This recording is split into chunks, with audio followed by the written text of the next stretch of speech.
as the picks and bans do get underway. We see Gragas and Kassadin being banned out there. They don't want to see Moops on Gragas, was fearful last week, of course, and Vi being taken away from Impaler. Annie was also banned out the last time that these two teams played, and I almost expect the same thing to happen. I think both Roccat and Supa Hot Crew may leave the Thresh to go through, and we should see one of them picking that up. That's my guesstimate. Well, Elise also taken away, and this is one of the things we were talking about the other week of what Impaler can do when Vi and Elise are taken away from him. Where will he go? He went with Xin Zhao before. That's what I want to see. Will he get locked onto that? We'll see. I like Impaler when he's playing an aggressive, in-your-face jungler. He did it against MYM, it worked for them, and I would like to see Impaler defaulting to that. However, with the changes to jungle items, we could see jungle Wukong, we could see jungle Pantheon. It's opened them up to a few other picks that we've already seen in the LCS, and I think maybe with a slight difference to the longer laning phase, allowing those champions a slightly more time to farm up, it might work out, and I'm super happy to see the Annie banned out, Thresh locked in. Yeah, some fast picks there. So Thresh getting locked straight in. Lee Sin was the other final ban as well taken away. So Annie not going to be leaking through this time around. But what are we expecting here from these two, Mima and Impaler? Dr. Mundo is my assumption for Roccat. And the reason I say that, it's a teleport flash as his summoner spells. It's the de facto summoners that we see on that pick. And with him still being available, I think that could be a route to go. Something else that we haven't considered for Impaler is maybe an Olaf in the jungle. It also suits his playstyle. It's something that can work fairly well for him. And if Shyvana's locked in even after the nerfs, I think this is Mima saying he feels Shyvana is still better than Rengar in this current gameplay state. Yeah, I did manage to speak to him and I was like, Mima, Rengar's available, you're going to get to play him, this is great, finally you can do it. It's like, no, because he just got completely destroyed in 4.1, so my champion is finally there and I can't use him. Yeah, there's a number of reasons for that, and I actually think, I want to put an argument for that. I think the changes to Sunfire Cape and Spirit Visage, the lower damage plus the lower cooldown reduction, is as a factor in why Rengar is not quite as effective, as well as some of the changes to his Q as well. But the thing is that the same items affect Shyvana, so it's interesting he's going with Shyvana. Of course, he's going to be up against the Renekton. We do see another Pantheon pick. Will this be overpowering the mid lane again? I have no idea right now. I think with seeing the junglers that have all been banned out, with Vi gone, with Elise gone, with Lee Sin gone, and seeing that Renekton's been picked up top, I don't know where they want to put that Pantheon. A Pantheon Renekton gank is terrifying. There's a lot of damage, and you can see that because Shyvana was picked in, even with the changes to the Burnout and the Flame Breath, if she builds the Blade of the Rune King first, she still has enough damage to bully around the Dr. Mundo. And that's why I've seen that, sort of that change been moved around. And what I also want to notice is what's developing here that I can see immediately is Roccat. You're going to go for that early pressure, that early damage.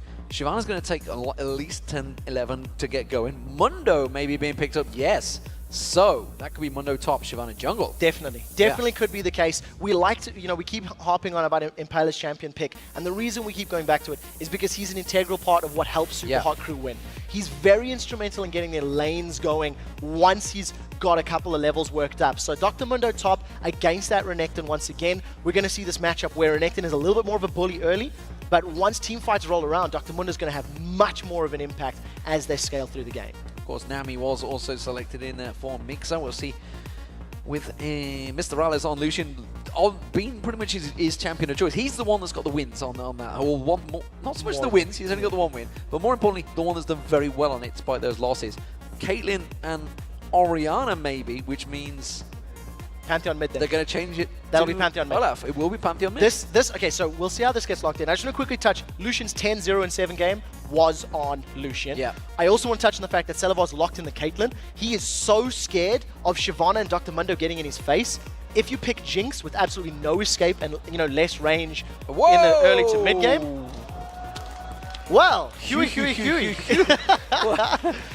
Mordekaiser getting locked in. So where the hell is this going? That's going mid. That's going mid. That's a heavy push. He wants to try to control the lane, and I'm so happy you changed that, because if it had been Olaf, it would have been a physical damage team with Renekton, with Pantheon, with Olaf, that you just stack armor, and that's it. You can do nothing against it. Now that you've got Mordekaiser in there, the longer the game goes, he's going to be able to just melt a carry, throw it down onto Lucian, get that Children of the Grave ultimate on, get the clone from Lucian, and then take control. So I love that.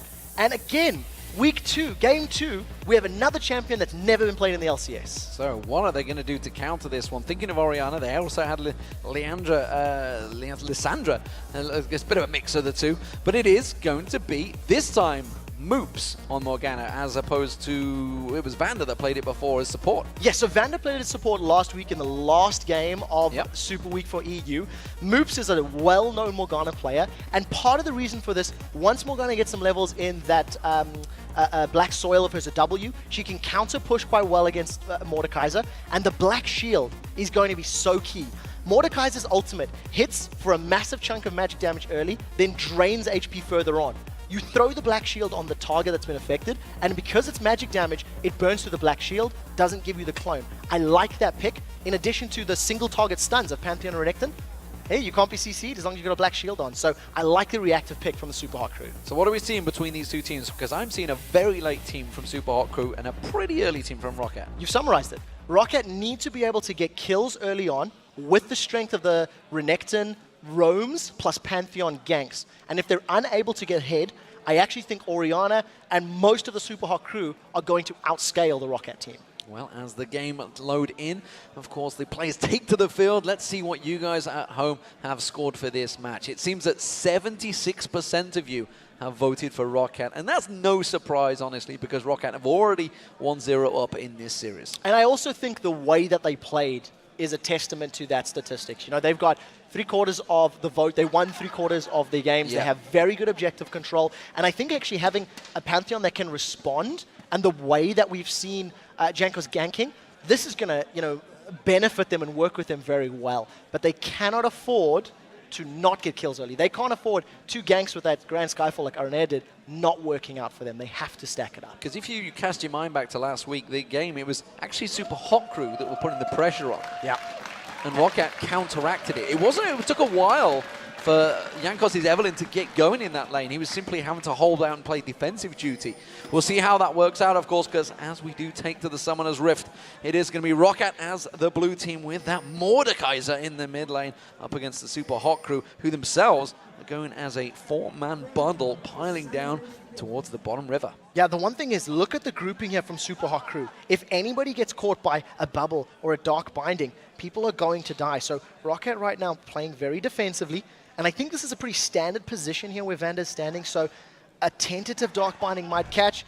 They don't hit. Oh, that was so close. A whisker on Vander. Wouldn't even have known. He just saw the flash last minute, the graphic skimming by. That could have been first blood because it would have just got followed straight up by the bubble from Nami. But instead, Vander lives and they back away. So no aggression coming out from either team after that failed gank. One thing I also want to talk about in terms of the compositions here. Roccat have got this comp where they want to all in. They want Thresh, Renekton, Pantheon, Mordekaiser to dive into a fight.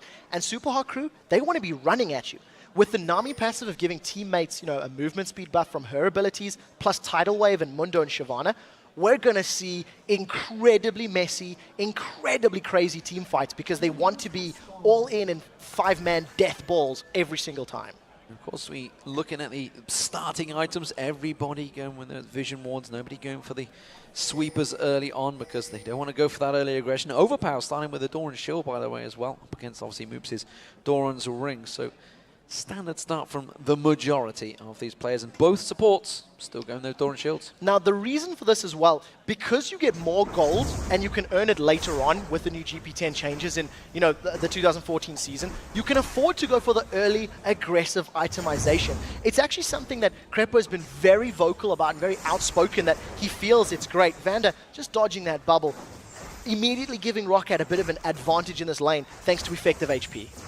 So we'll see. Keep your eyes on this lane because both of these have been pretty aggressive in their first levels. And of course, it's been the Super Hot Crew, actually. They've got first blood, I believe, in 3 out of 4 of those games there, of course. So they're going to be looking to try and be aggressive here. See whether we do see any of those Aqua Prisons landing from Mixer. Mr. Rallis will jump straight on it. But Roccat themselves, very aggressive pair. And if you cast your mind back to last week, it was actually Super Hot Crew that kept Roccat pushed onto that tower. This time around, it's a complete roles reverse because we can see Silver and Vander, they're the ones shoving the lane. We do see Impaler taking away that blue buff. He's already cleaned out the red.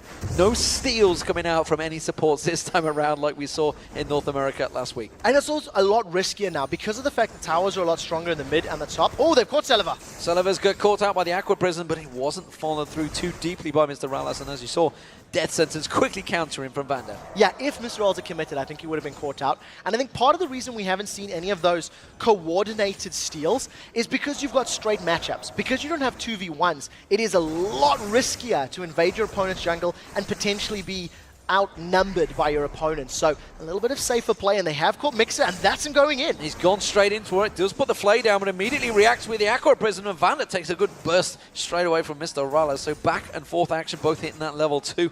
It's going to be an aggressive lane. Let's have a look at this mid lane, because we haven't had a chance to see this one for a very long time. Mordekaiser up against Morgana in the European LCS. I love it. Mordekaiser's going to need levels right now. You can see in terms of, you know, his abilities, he's focusing actually on his W as the second point, throwing it onto that Creeping Death. It increases his armor, his magic resistance, and allows him to effectively split push like a burnout would for Shyvana, and he's just trying to keep Moops on the back foot.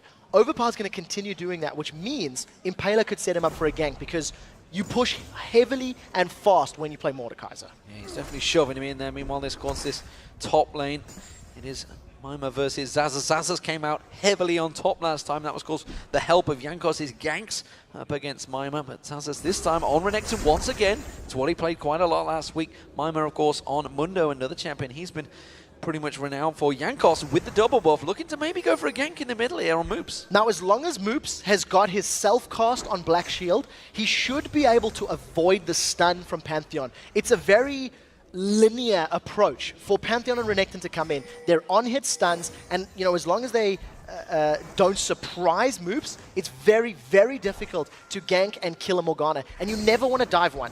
Public warning, PSA, public service announcement, don't dive Morgana. She throws down her ultimate, stuns you under the tower, and you give up double buffs. Yeah, you give up quite a lot as well. Aqua Prison lands on Vander, is not going to get followed up this time by Mr. Rales. Didn't manage to get that on target.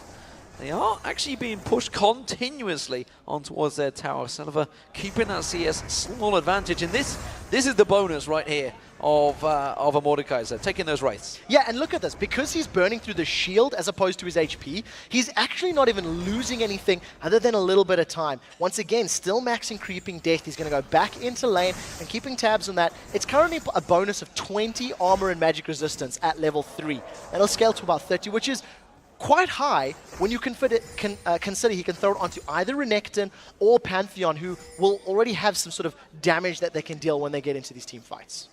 Jankos is continuing to roam, puts that pink ward down. We'll see how long that one lasts. I think the people have pretty much wised up to that bush position these days with that pink ward and are scouting it out nowadays instead of it just being left there untouched for vast amounts of time. I'm interested to see how Impaler's going to react to this one, because Shyvana's generally will speed farm. Yeah, they've got the ability to. Remember that in this patch, the burnout numbers have been dropped fairly significantly, as well as the Flame Breath, although Flame Breath does scale. As it stands, both Impaler and Jankos have spent their time in the jungle, and as you've highlighted already, because of the fact that Shyvana's better at farming, better at pushing a little quicker at it, she's already got herself a small CS advantage, and this is the first real counterplay that we've seen from either of these teams. Some very deep wards from Impaler, and he's denying the Wraith camp from Overpower.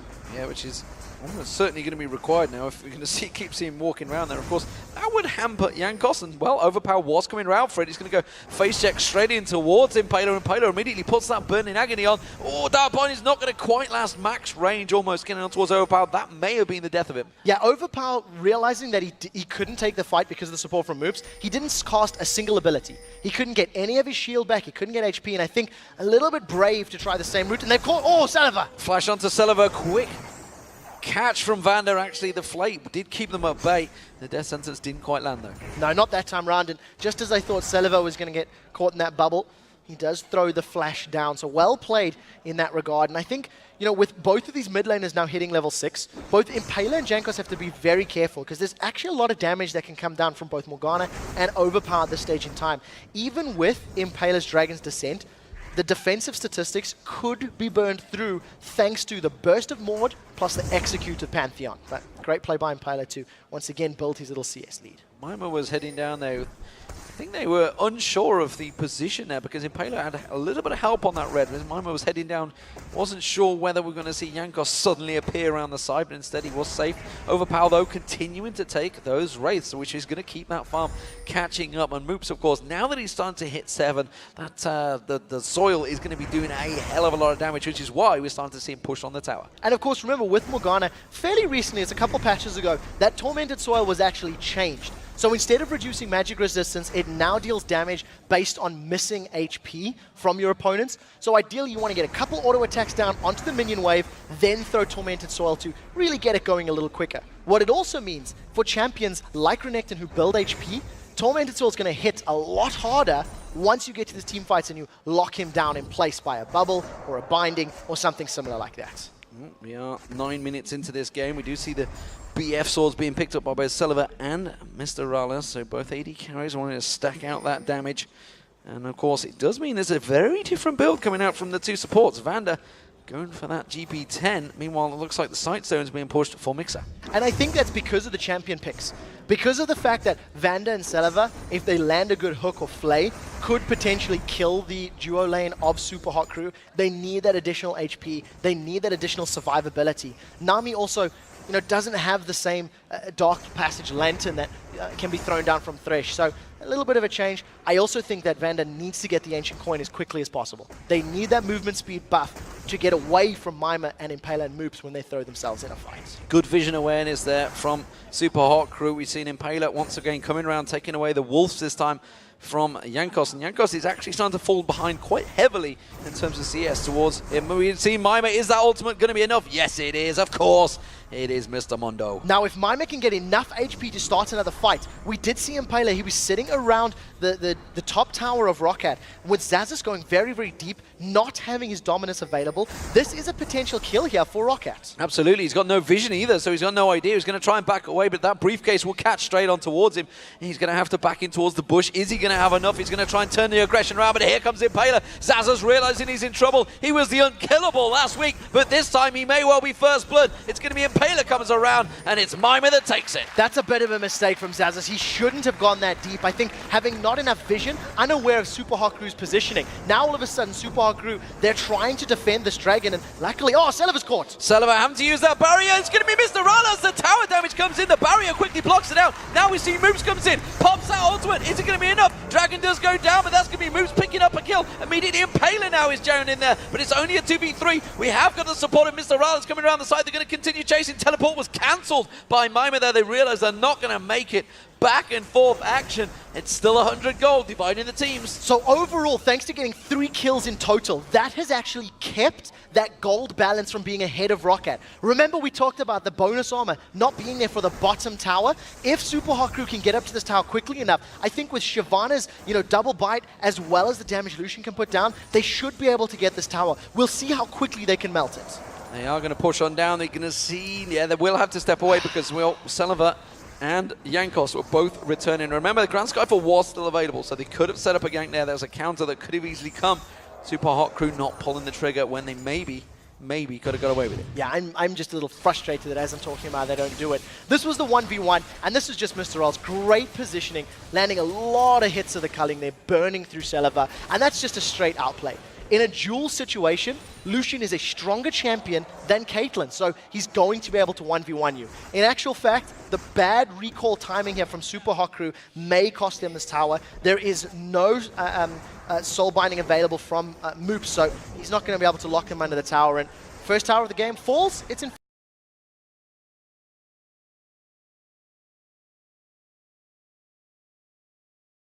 favor of Roccat. It is Roccat that do it, and like you say, it's just simply that time, and they're backed away. Moops backed away himself. He went down to try and help out that bottom lane, and that means his middle turret's going to take some damage as well. That ward placement in the middle, that ping ward, which I talked about, gets spotted so often, still gave them full vision. Nobody spotted it. Yeah, a need to attack move through that bush, but we haven't actually seen too many roams. I think part of the reason that's standing up there, even though Impaler's been doing a pretty good job of invading, he hasn't actually gone over that period of the map just yet. Super Hot Crew, now they are forcing the numbers advantage in the bottom lane, trying to get the tower, but a very good defensive play from Jankos. Once again, defending the aggressive moves from Super Hot Crew has prevented that steal from happening. Overpower continuing on these these wraiths. Poor old Jankos hasn't had a look in so far. Impaler does come around.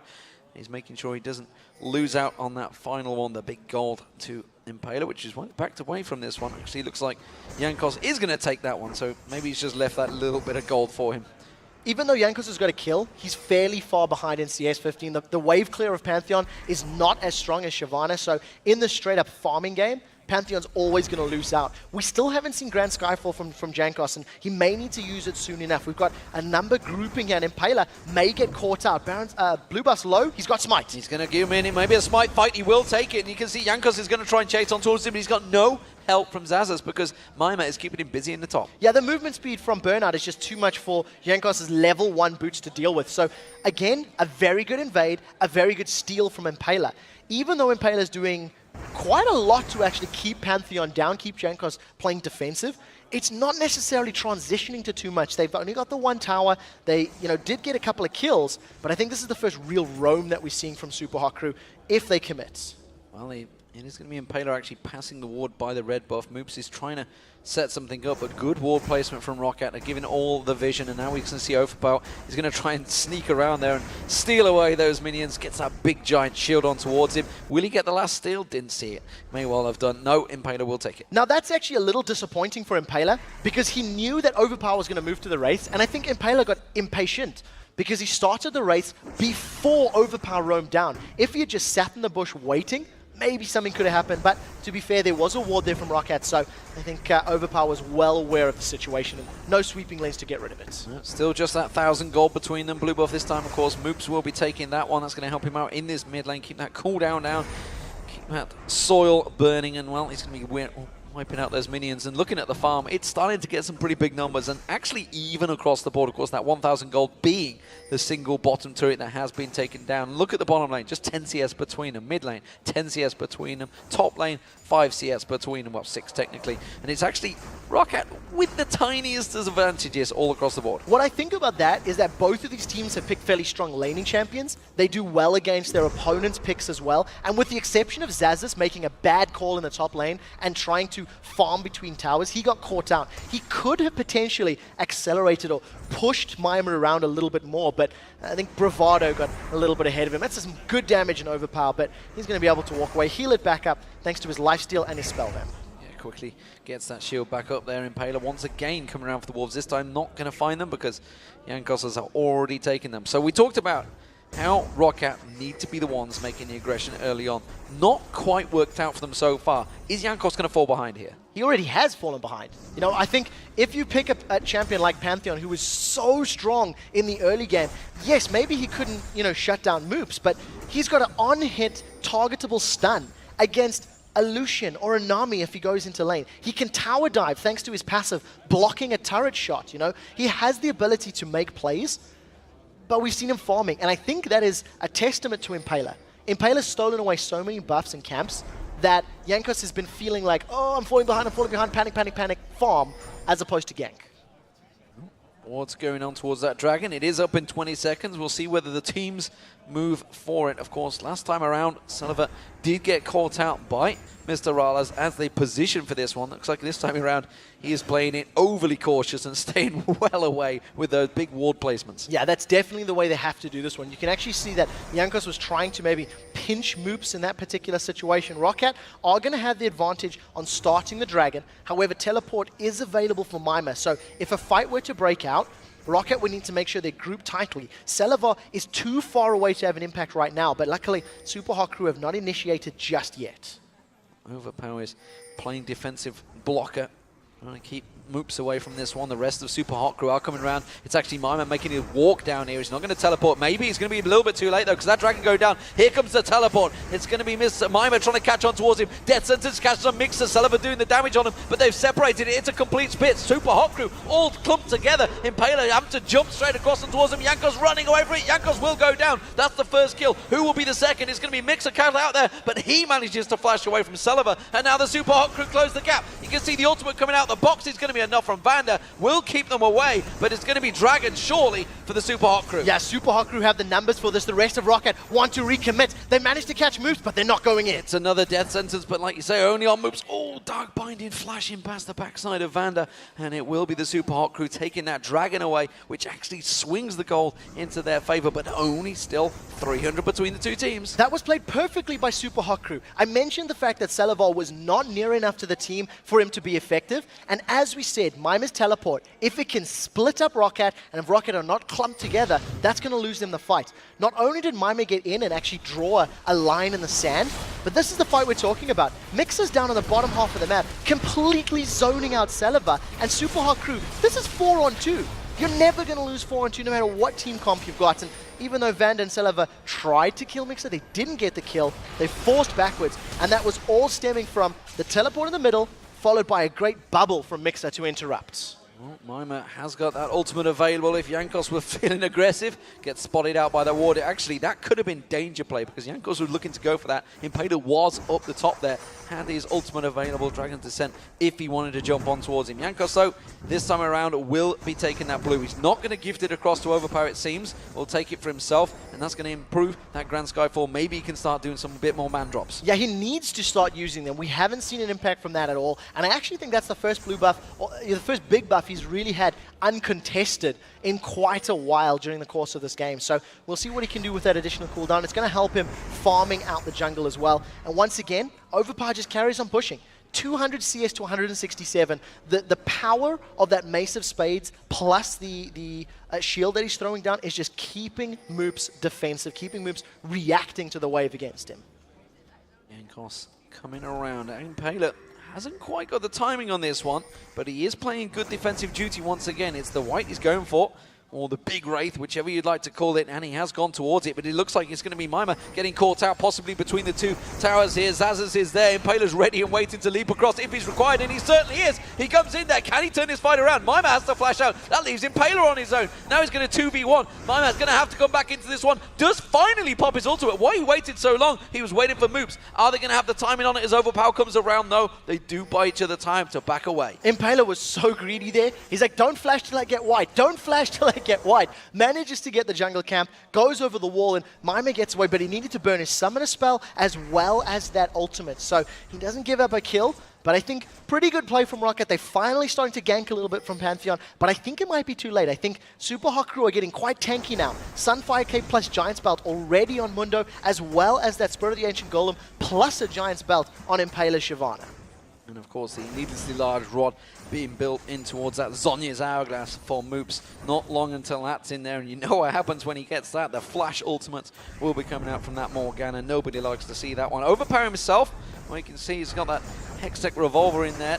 And I mean, he will be popping damage. It's going to be tough for him to honestly close the gap. That's why I'm trying to look. Like, while it's great having a Mordekaiser, you kind of want an immobile team. This is a very mobile Super Hot Crew. Yeah, not only that, but he needs to get past the Dragon's Descent, the Dark Binding, as well as, oh, he has a man drop. Man drop will be coming through, but immediately Mima pops that ultimate, just speeds away from that one. It even has the balls to just turn it around and stick on him. And now it's actually going to be the Super Hot Crew. Now that they know the jungler is free to keep pushing on towards this middle turret, it will be theirs for free. Yeah, nobody can react from Roccat. They've got no other global presence. Super Hot Crew grab themselves a tower. They even catch Overpower and throw down some good damage. Dark Binding and Cullen doing the damage on towards Overpower. Impaler comes around and takes away Overpower's Wraiths. I would call them Overpower's Rouse because Jankos hasn't really been there a great deal. Death Sentence get thrown out. Salivar, oh, taking a big chunk of damage straight away from Impaler there. He has to back away from that fight. Now, Salivar's very low. He does have the ability to sustain with that Bloodthirster, but with Dragon coming up in a little while, Roccat are going to need to regroup fairly quickly and try to get some vision down. I think, you know, we were touching on the fact that Mr. Roll should be pretty safe. He's got Nami for interruption. Everyone else in his team can slow down the melee champions of Roccat, and as it stands, Zazas is catching Mima. Zazas being clever there, of course. Sunfire Cape completed by Mima, so while he didn't throw a punch, he did get caught out by the tower because that passive damage is going to have to pop that ultimate because Overpower was closing the gap, but is he going to be regenning enough? I'm not too sure it will. Zazas is going to get in there. He times it nicely and gets the kill. Completely outplayed Mima. Landed every single ability he needed to, managed to get the Sunfire Cape damage for what was the better part of 15 seconds. Even though the damage is lower right now, that's a lot of damage, sitting 35 or so per second over the course. Now, Xaxis is going to have a lot of time to most likely grab the second tower of the game for Roccat, and our gold is still sitting bang on even right now.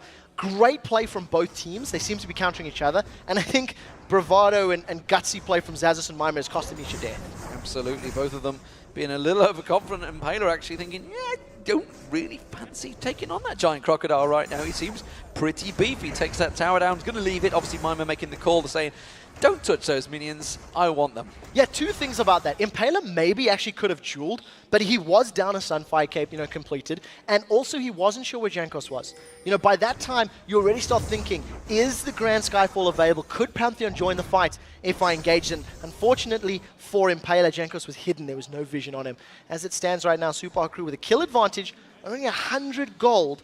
They're still trying to really feel each other out. We haven't seen a big team fight with the exception of that one fight around Dragon, and it may happen again shortly. Well, speaking of that Dragon, both junglers just used Smite, so it's not going to be available before the Dragon spawns. Of course, I don't expect either of them to go fast for this one. Impaler's going to be knowing that. He's going to be not giving the call for his team just yet. Xaxis tries to go in, they clear out that pink wall that was just placed by the Super Hot Crew, quickly counteracting that money they spent. Impaler using his skills to take down that ward that was placed in the bush towards the top. I've seen this movie before, and Celavar's not there and teleport's available. Roccat need to group up properly. They cannot afford to get split up like they did last time. Super Hot Crew will be able to grab the tower, keep pushing the minion wave down, and then teleport to the fight. We'll have to see who starts it, as Jankos has taken so much damage. Quick Dark Binding, Aqua Prison, calling all, dropping on towards Jankos. He can't get in this fight, he can't be involved. The box being used, that gets counteracted. Impaler goes deep, he's going to get dropped off. The Morgana shield's not going to be enough to pop this one off. Moops his ultimate Wildo, and that's going to capture on towards Impaler. Impaler stops in his tracks, but look at this. Moops is in trouble. He gets locked down. Roccat turning this fight on its head. They quickly take a two-man. Mr. Rales can't get involved after the ace in the hole, and that's the Dragon for Roccat. That's the strength of Roccat. They did group up. They pulled together, and unfortunately for Super Hot Crew, Impaler jumped into a 5-man Roccat without the support of Mima. Mima was a little bit late to the party. He was also about half a screen away, so they didn't have that dive buddy composition that Super Hot Crew needed. Now this is allowing Roccat to get on this inner turret, and there's not a lot of CC. It's going to be defended for now, but I think Roccat are going to stick around. Yeah, it's only a matter of time before they lose this one out here. Roccat may back off here, it seems, with that ward placement from Celavar tells me that they will step away from this one. Let's look at this Dragon fight. So two of the things that I really want to highlight. Look at the timing Impaler jumps in, and if you look at the top left corner of your screen, Mima's only just spawned in. Mima's only getting to the fight once it's over. And once the Black Shield has been burned, the focus damage from the rest of the Roccat crew allows Children of the Grave, that's Mordekaiser's ultimate, to give them a 6th man. You've now got the Shyvana dealing damage, you've got the extra Ghost that's even going to get some very good damage applied to the Dragon. And I think Super Hot Crew, they went too quickly. They needed to have Dr. Mundo and Shyvana together on that fight, and it simply wasn't the case. So red buff being picked up by Mr. Rales, and honestly, actually, if you look back at that fight, you saw all the damage was focused on Jankos, took that Dark Lantern out of there, everything's safe. And so much was thrown at him. The column was used at the very beginning of that fight, like you said. So Roccat swinging the advantage back in their favor, turning that gold advantage towards them. And they are just closing on the 40,000 gold minute. At the moment, still 2-2 to the towers. Very close, even game. And that's team fight apiece so far. Super Hot Crew winning out in the first one, Roccat in the second. I really want to highlight something that it just dawned on me. If you cast your mind back to game 1 of the split between Fnatic and Gambit, where Diamond Prox was playing jungle Shyvana, and he spent the whole game counter jungling. He was in the jungle, he had a massive CS lead, he was controlling Cyanide, but didn't translate it in team fights or into objectives in the game. This is exactly what's happening here. Impaler's had a very good lane phase. His first 20 minutes were all about him. But it didn't amount to towers, it didn't amount to dragons, it didn't amount to kills. And that's why I think Roccat are clawing themselves back into this game. They've got enough time to at least become relevant, but now the tick is on because Rockat's comp may fall a little behind. Mima realizing he can't stick around here. He drew 2 members, though, down towards that bottom lane, which gives them the numbers advantage in the middle, but it does mean that Mr. Rales runs off towards that top. So it is actually Celavar, in terms of AD carries, that have edged ahead in terms of CS. But when you're talking about 274 to 244 with kills apiece, this is actually big gold numbers between the two. 9,800. It's a 700 gold lead, though, being built up. Mr. Alice is falling behind. Yeah, he's been struggling a little bit, and I think the fact that Celavos got the extended range is playing into his favor. Super Hot Crew have had fights that are a little bit all over the place, and I almost feel like Mr. Rawls hasn't actually had a super impactful culling yet.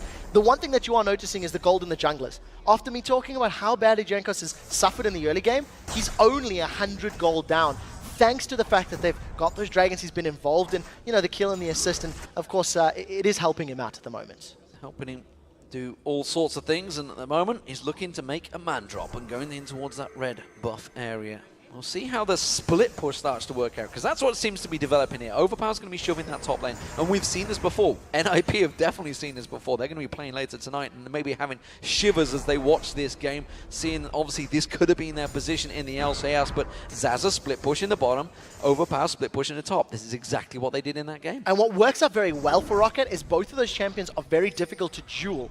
So what that means for Roccat is if the split push is to be countered, Super Hot Crew have to commit multiple members. They have to throw a number of people at those individual very strong champions, and it's going to allow the Caitlyn, Thresh plus Pantheon to potentially push a lane.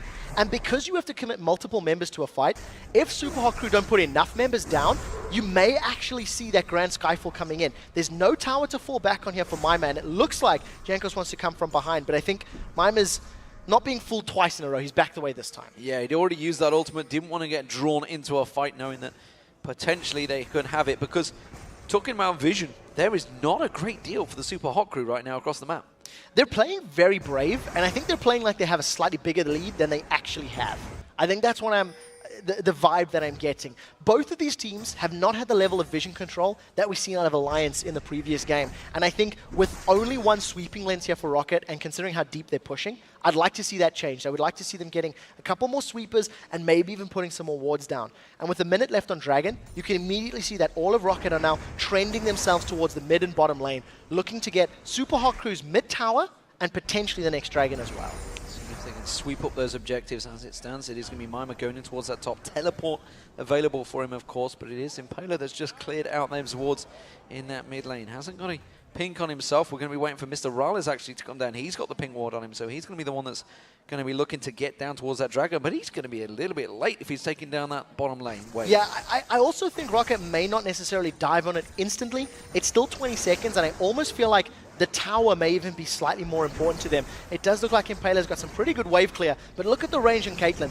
That was a very easy takedown. There's not enough defensive people there for Super Hot Crew. Yeah, despite the fact the Aqua Prison did land, nobody else reacted to it. Impaler didn't want to get too close to that one. And don't blame him really when there's the AD carry and the mid both staring at him. So it's going to be Roccat with positional advantage moving towards this Dragon. Well, Episode 3 is about to take part, the Battle of the Dragon. First fight went in favor of Super Hot Crew. Second fight went in favor of Roccat. And we talked about how both of these teams want to have 5v5. They want to be grouped up. They want to run at each other.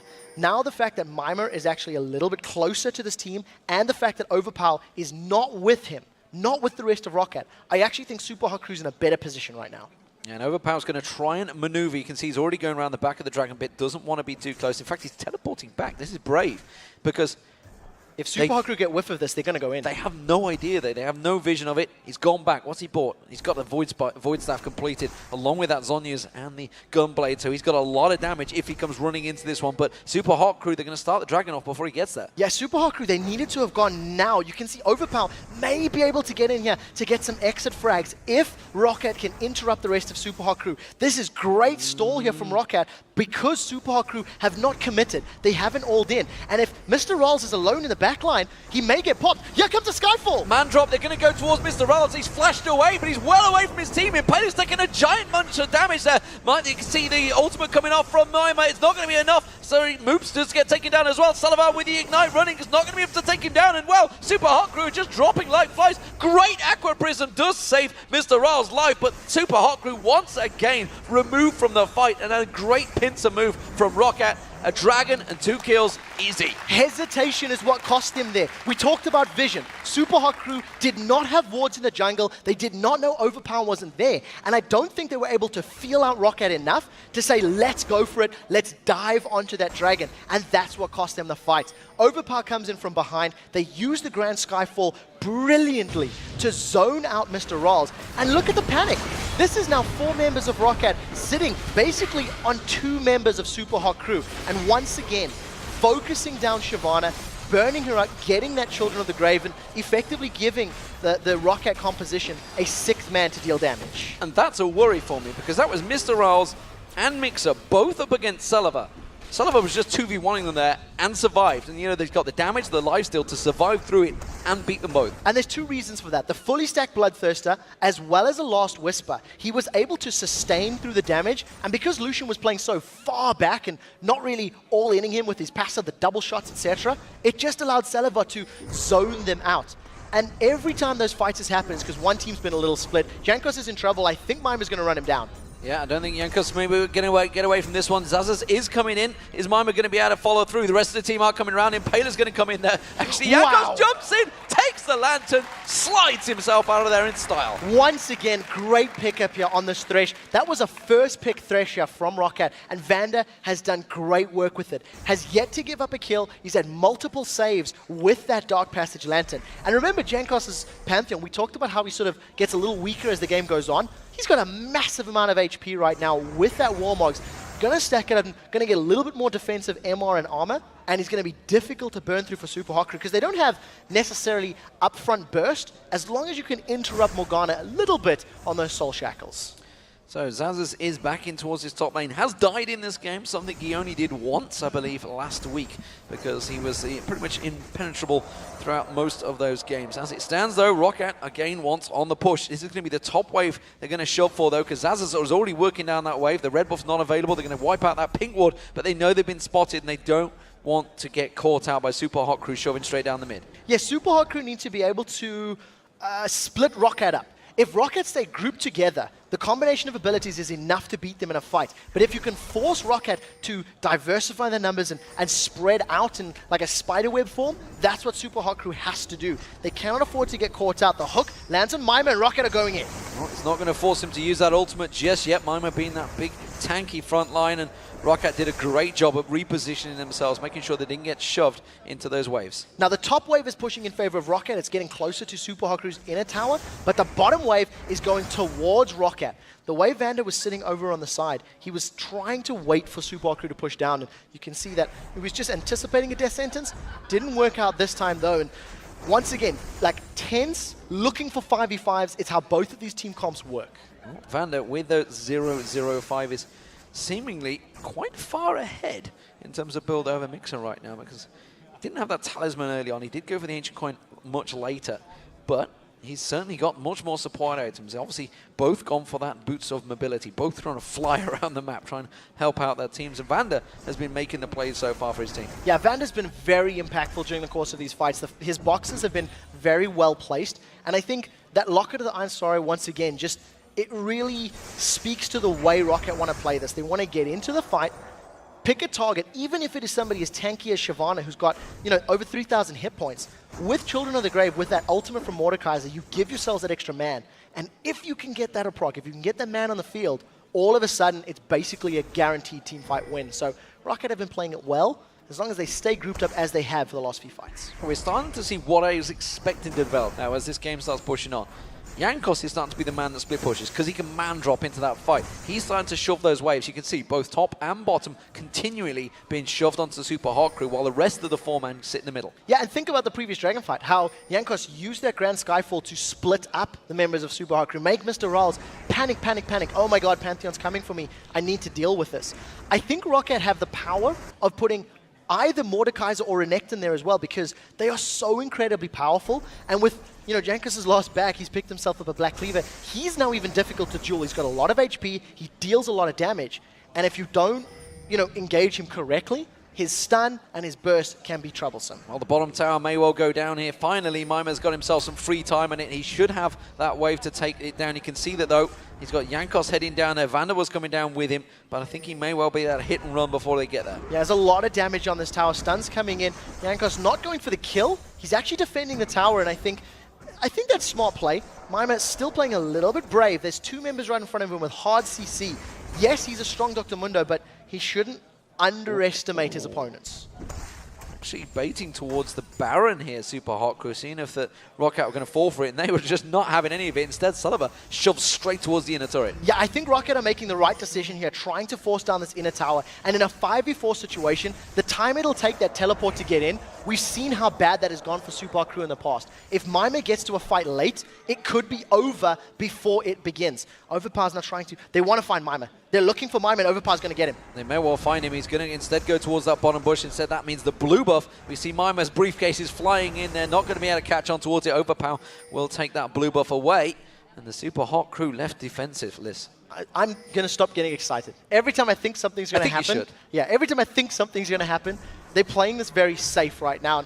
Dark Binding goes wide. Dragon has respawned. You can see Roccat are already on it. They're starting this one up, and even though Overpower's to the side, I think this is what they want to do. Super Hot Crew, they're not committed to the engage. They just give a couple of love taps. Well, and even I didn't believe that fight was going to happen. The thing is, when it comes to the 4th sequel, they really knew it was going to be over, because Jankos, he's just so tanky, so much damage, that he took that Dragon before Super Hot Crew could even get a position. Yeah, they've got so much burst they can put down, and they've also got very good range. This is Team Roccat, of course. So I think Super Hot Crew, I think the only way they can get a good engage now is to actually flank members of Roccat and burst somebody down quickly with a good Dark Binding and some good damage from Lucian. As it stands, Super Hot Crew split up. Once again, Moops needs to be in the middle. He needs to be in the middle of this fight if Roccat started, but as per usual, they're going to steal the red buff, back away, and farm their way to victory. That actually surprises me. I think Roccat could have just gone and bullied their way up towards that top tower. You can see the minion lives both congruent into each other and towards the top, and I think they could have gone in there instead. There's been a call from Roccat. Rightly or wrongly, they have gone back. They're going to take away the red buff. It was a battle for the red buff that was happening in there. Blue buff also being taken away. So Roccat simply saying, we've got a lot of jungle available, a lot of gold down there. Let's clean all that out first, get those items completed, and then return and once again push in there. And look at that gold starting to build up. Overpower, giant lead starting to develop over Moops here. Yeah, I completely agree with what you're saying. I think Roccat are far enough ahead that they can commit to big fights, even if they're a little bit risky. And ironically, they were playing as though they were ahead earlier, and now they've decided to play this one passive. Rocket's a team that can play until they're able to find the win button and push it. It's how they beat Ninjas in Pajamas during the course of the promo games. They waited till late, waited until, in fact, Overpower could one-shot with Kale, and then went, now let's fight. And he can do a very similar thing with Mordekaiser. He's got a Deathfire Grasp, plus all the ability power of the Void Staff, the Hourglass, and that Hextech Gunblade. If he gets onto Moops, Mr. Rolls, or Mixer, that is basically an insta-give when you combine all of the burst damage. Mr. Rolls did just buy a Negatron Cloak, but I'm not sure that's quite going to be enough now. If Overpower gets close to him, he will go down incredibly quickly. So, what are the Super Hot Crew going to do to try and counter this? At the moment, it's looking like, well, Baron's already started out. That's what they're going to have to do. And Maima, he's down the bottom. Yeah, Super Hot Crew need to flank in a team fight. That's the only way they can get in here. They're already 6k gold behind. That's Moops, he's dead. He's been popped.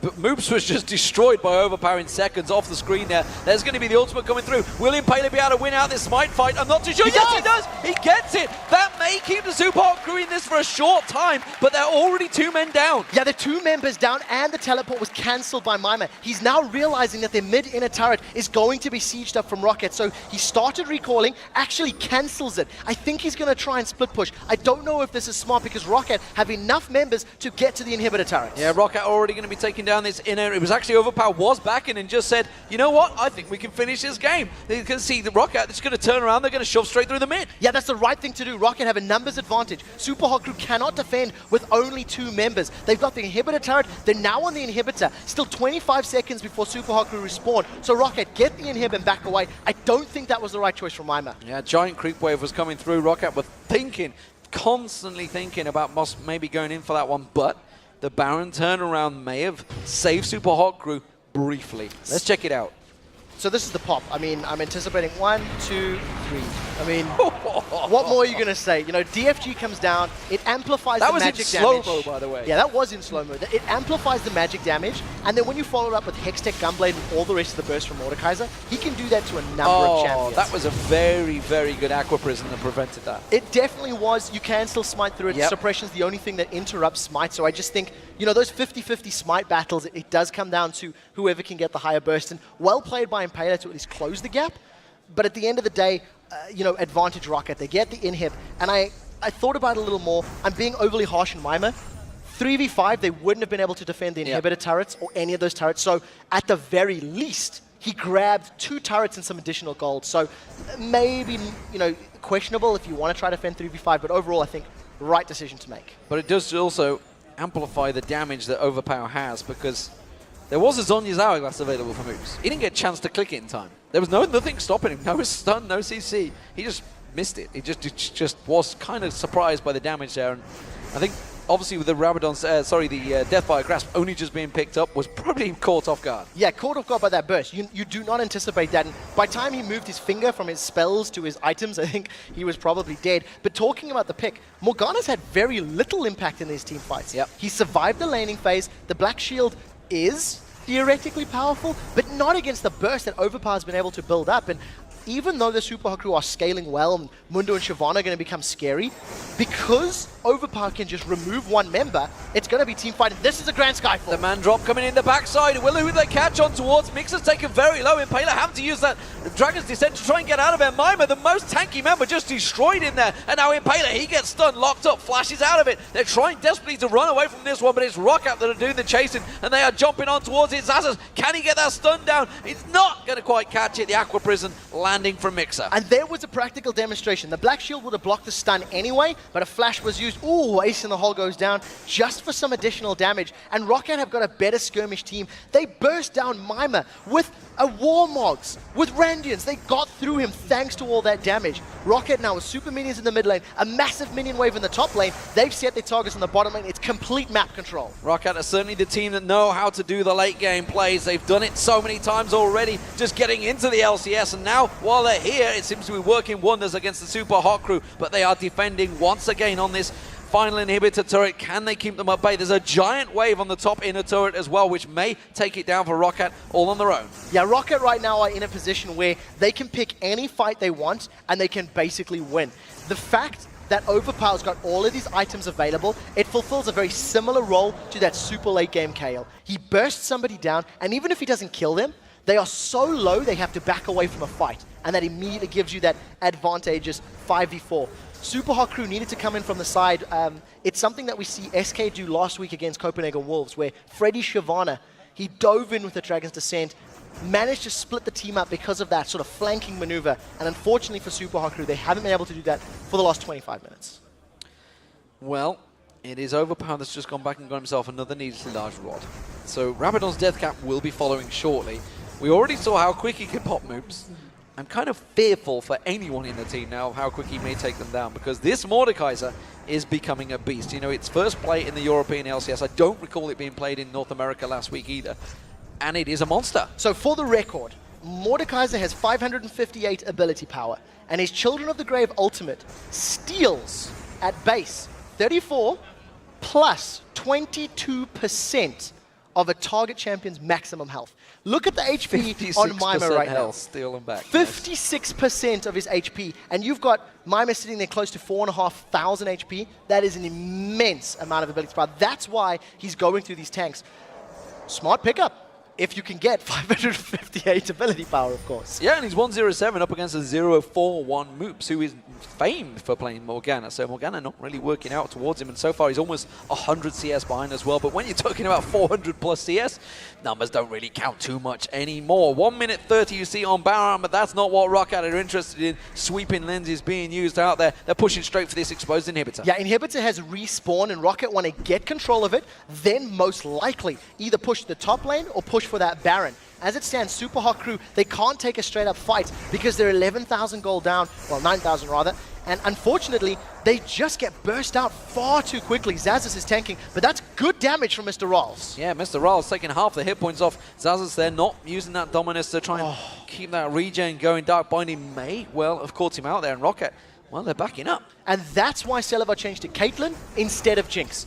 Jinx was available in picks and bans. He picked Caitlyn for the long range on auto attacks and the ability to use that 90 caliber net to get away from threats. Worked out perfectly in that situation. And Super Hot Crew are feeling brave, and I think unjustly so right now. They've got to be careful they don't get dove on by Roccat, who can just throw Grand Skyfall behind like they have done in the past few fights. Well, they have the bottom lane pushing itself. They have the top lane that will push itself in a moment. So Super Hot Crew trying to keep the pressure on here. Maybe it'll work out for them. They're, what, 6,000, 7,000 behind in gold. They have a minion wave coming in there, but where is Mr. Rolls? Miles away at the back. Grand Skyfall coming in. Who's it going to land on? It's going to be straight in towards there. The culling coming out, and it's going to be Jankos taking a lot of the damage. Mima just gets destroyed. Moops tries to pop that Zhonya's Hourglass. Will catch 5 members with that ultimate, but instantly it's a triple kill for Celaver. They're going to continue chasing, slice and dice through the minions. Doesn't quite catch the speed on towards Impaler. They will back away, but Roccat can run through the base. I'd like to highlight that Children of the Grave from Overpower, his ultimate was not even used in that fight. They have so much damage and so much CC. They locked up Super Hot Crew, and this is going to allow Roccat to get on the inhibitor and most likely the Nexus turrets as well. And you said it, Super Hot Crew just lulled themselves into a false sense. They're pushing on. Grand Skyfall straight behind them. Nexus turrets will be going down, and it's going to be Roccat once again taking victory over the Super Hot Crew in clean style. 48 minutes into the game. And wow, what a Mordekaiser from Overpower. Unbelievable play from Roccat. They struggled early on. Fact of the matter is, it was a slow laning phase for them. For the first 15 to 20 minutes of the game, Super Hot Crew were ahead. And then they just used that superior team fighting to consistently beat out the Super Hot Crew. They're now 4-1 in the LCS, tied for wins with Fnatic. And let's just go through some of their stats. 5-1-5 for Xaxus in that top. That one death was the first blood, of course, when he got a little bit carried away and caught out by between Impaler and Mima. 4-1-4 for the AD carry Celaver, 0-0-10 for Vander in support, and of course 1-0-9 for that Mordekaiser in the mid lane. And just fantastic play once again from Roccat. They really are showing themselves to be a great team that have joined the LCS. The one thing I want to comment on that I think I really like from this is we've seen Overpower playing Pantheon mid last week. Now we see Jankos picking up Pantheon in the jungle and playing him well in the mid